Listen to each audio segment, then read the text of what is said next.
trading. Came in the middle of winter. After it finished in Fremantle, it came up the coast, but of course we were in the middle of winter.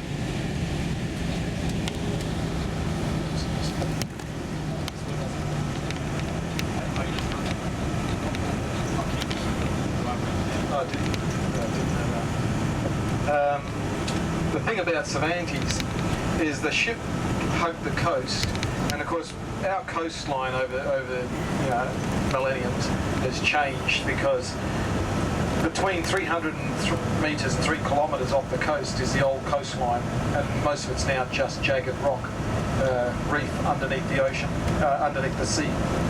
And the Cervantes was caught in a storm coming up through here, ended up on the rocks about 3 kilometres offshore, and sunk. Now most of them survived. They got back here on the land.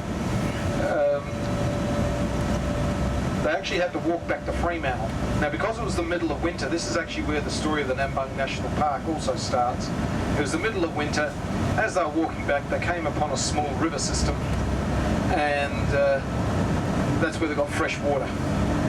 The fresh water, they got enough of it that helped them walk back to Fremantle. So when they get back to Fremantle, they told them about this small river system they found, and they were literally told there is no river in that area. And they argued with them for some time, but anyway, eventually they decided to send out some explorers to find this river. For 10 years straight, they kept sending out explorers. They couldn't find the river. Then someone finally got the smarts and said, hold on a minute. They found the river in winter. We keep sending out the explorers in summer.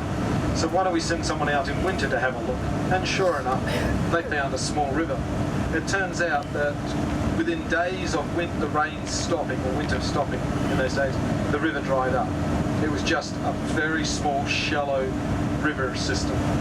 And now the captain of the ship had named it after one of the sailors that died on the Cervantes, which I can't remember at the moment, but the explorer who found it 10 years later changed the name to Nambung, called it the Nambung River.